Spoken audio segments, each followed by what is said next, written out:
on the persuasive speech. So this speech is 6 to 9 minutes. And that's about right. And 2 to 5 main heads. So these things seem pretty familiar. This will be your longest speech, and in reality should be your most polished speech, because you've had 4 or 5 other speeches up until this point where you've had an opportunity to kind of work out some things and make adjustments. So this is the longest speech, and it should be the speech with the most content. So we'll talk about that right now. So this speech is different. You're giving this persuasive speech in a refutation format. This is not optional. You must use this refutation format. You will be graded on whether or not you have done it. And oftentimes students lose points because they don't pay attention to the specific nature of the refutation format. So it sounds scary, but basically what it means is that you have a topic, for example, being a vegetarian, and you create 3 main points, 3 highly debated areas about vegetarianism, like the nutrition, the price, and the variety, for example. And then within each main point, you must talk about your opposition side and then what you believe. So the purpose of doing this is so that you can create really well-balanced arguments. And so the goal is that in the future, you're providing arguments that make sense and that are not some crazy one-sided argument. So if I were vegetarian and I focused on nutrition, price, and what was the third one I said? Variety, I would say something like, my opponents say that when you're a vegetarian, you're not getting the same nutrients as you would as if you were a meat eater. And then I would say, but that's not true. Lewis in 2008 suggests that vegetarians have the same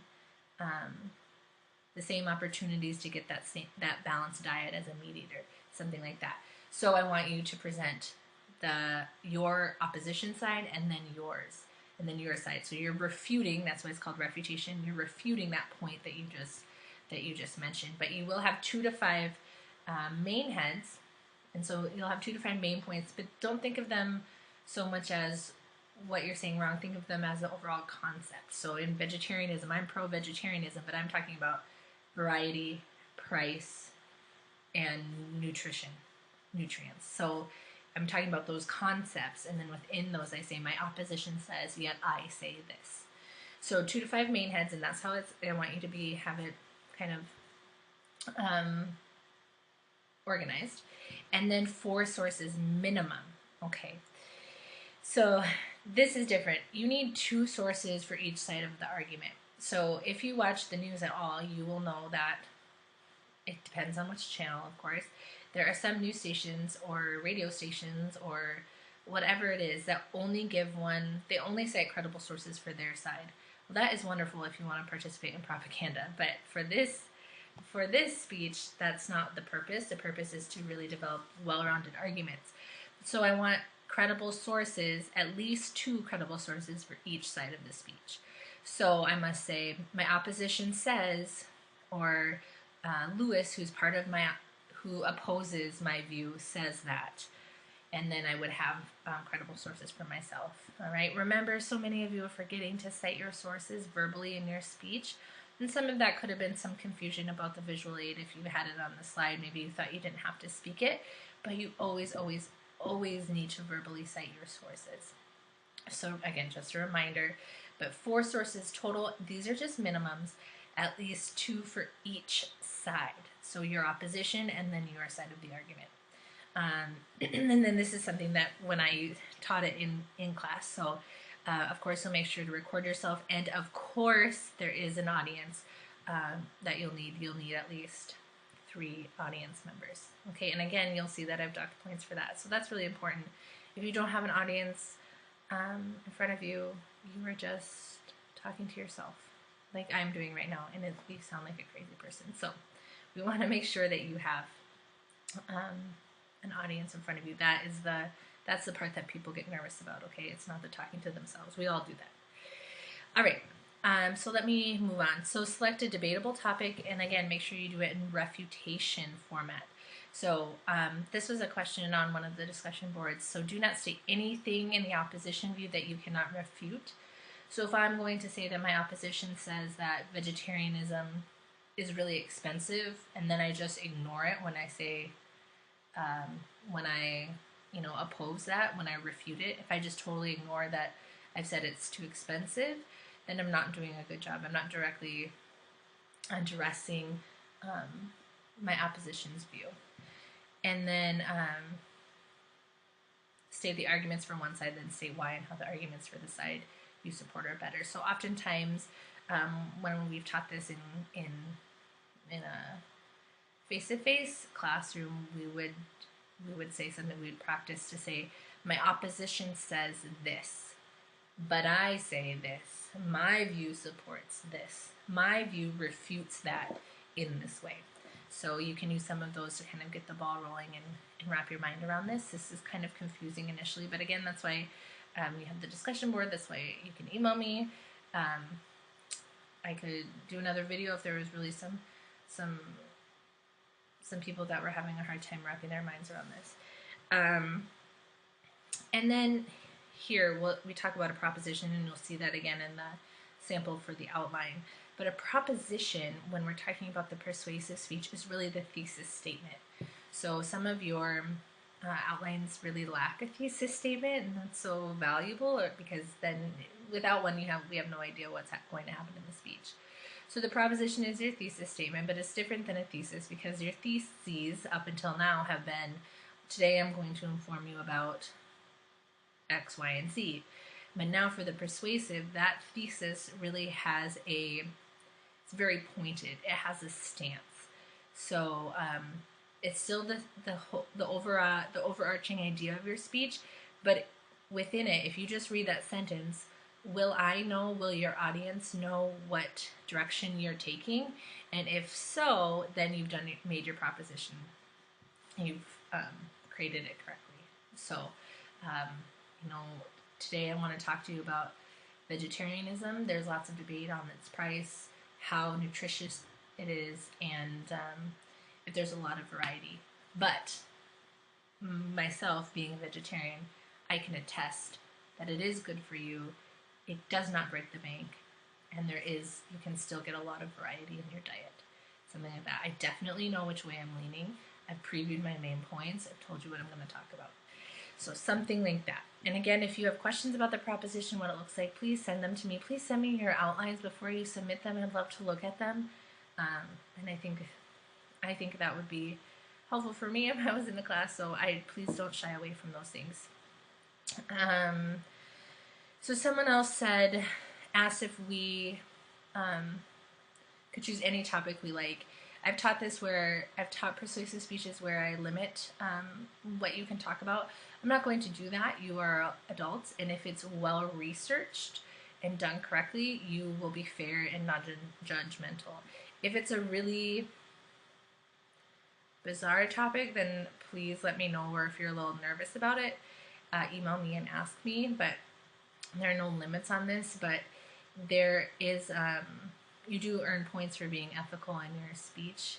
So if you were ever to swear or to be offensive in any way, you would lose points. And of course, the same goes for this speech.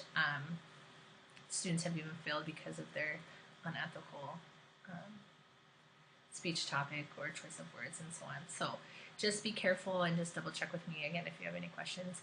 And then this was another question. Use visual aids if appropriate. No visual aids are required for this speech, but if you want a visual aid, if you want a PowerPoint, if you want to show how to,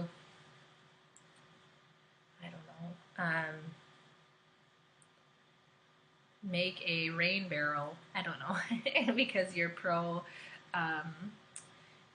sustainability, for example, then that's just fine. If you do choose to use a visual aid and you do choose to use a PowerPoint, then you do need to use Tegrity or MoveNote. If you are not using a PowerPoint, then you can just record your speech like we have done for all the previous speeches, the the introduction, the informative, and the impromptu, and then just embed it into the discussion board, just like we've done before. So I know the visual aid speech kind of trips everybody up, but only use Tegrity or MoveNote if you are going to use a PowerPoint. Do not use it if you are going to do just a regular speech. So there's more information here about the persuasive speech. Again, this is found under week 16, which is currently open, so you have access to all of this information now. But the other thing I want to talk about, before I move on, I saw topics here, persuasive speech topics. It's really, really important, and most of you are already doing this.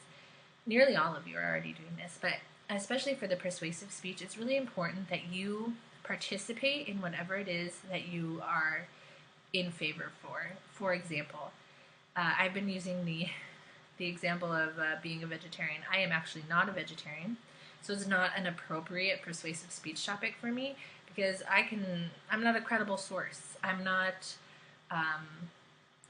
the right person to be talking about whether or not it meets it is all of the things that I say that it is. So make sure that you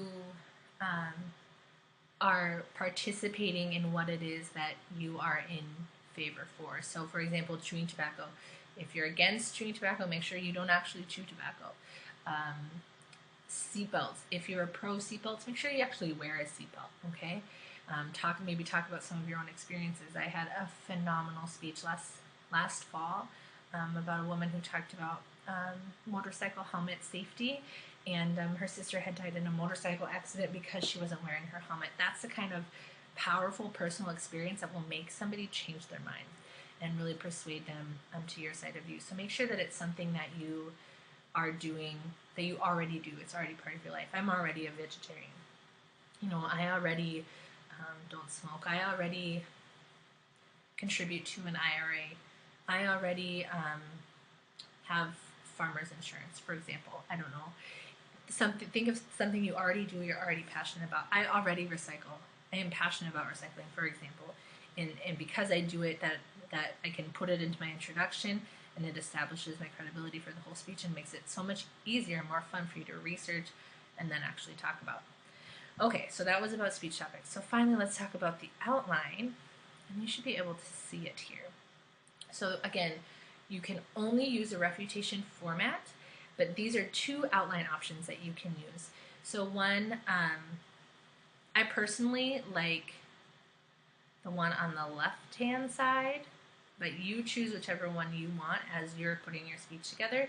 But this is for the outline. So the introduction and the conclusion should be the exact same. The body of the outline should be different. So you see here, I'm using the left-hand side. Issue 1, there we would put nutrition. Opposing view, they would say not enough iron, not enough calcium, something like that. My view would say you get those from beans, that's not really a problem. Issue 2, price, okay? Opposing view, my view. Issue 3 is, what did it say, was variety. Opposing view, my view, and then conclusion. And again, the conclusion is a little bit more elaborate because you want to sum up all of those points. So that's, you can use either one of these sides, but it does look different. And then it did for the visual aid or the informative speech. And then, of course, make sure to include a reference page. And there's not one on this, but make sure to include a reference page. Many of you forgot that on the visual aid speech for some reason. And then make sure to see where it says evidence and then supporting material. That's that author's name and the date of when they publish the information that you're using to give your speech. So that's really, really important. And then you see the introduction, you see the whole thing. So you please use this. This is exactly what your outline should look like. One of these sides. You decide which one is best for you. Gosh, I don't think there's anything else to say about the persuasive speech. Please make sure that you are speaking ethically, that you're speaking passionately, and that you're speaking logically. Okay, these 3 things make you a really well-respected speaker in all types of speeches, but especially in a persuasive speech. So That's why I want it to be well researched on both sides, the opposition and your favorable side, um, and that will make for a really great speech. So I don't think I have anything else to add. I will be answering questions through the discussion board, and I will also be available via email. I have been a little disappointed in the how frantic people get. This is the end of the course, people, so there are absolutely no exceptions for late speeches, something didn't upload right, things like that. That's totally not going to work. So all of these speeches, the speech, the outline, and the self-evaluation must be uploaded by 11:59 on Wednesday, December 17th. Okay, there's not enough time um, to be nice or to be flexible. And if you're concerned about the time, or you've been things haven't uploaded well for you in the past, it's time to get started on it earlier than 11 p.m. on the day it's due. So please, no exceptions will be made, absolutely none. The same goes for the peer evaluations that are due on Friday, December 19th by 11:59. Absolutely no exceptions. And because you get to choose your own peer who you're evaluating, I don't anticipate any issues, because you can choose whoever you want and you can get it done on your own time. And if someone doesn't do it, you don't care, because you're choosing from available speeches. So I wish you the best of luck. Please make sure to spend some time. You have ample time. You have 2 weeks. I believe it's 2 weeks from today that the speech is due. So get started now. Email me if you have any questions about topics. Post potential topics on the discussion board and let your peers respond. Yes, so please email me again if you have any questions. I hope you have a really great night, and that the persuasive speech is a little clearer in the refutation format. I promise it's not as hard or scary as it looks, and once you get started, I think you will think the concept is kind of cool. So have a great night, and if I don't say it in an email, you've been a wonderful class to have this fall. I appreciate all of your patience throughout the visual aid speech and trying to upload things, and I really enjoyed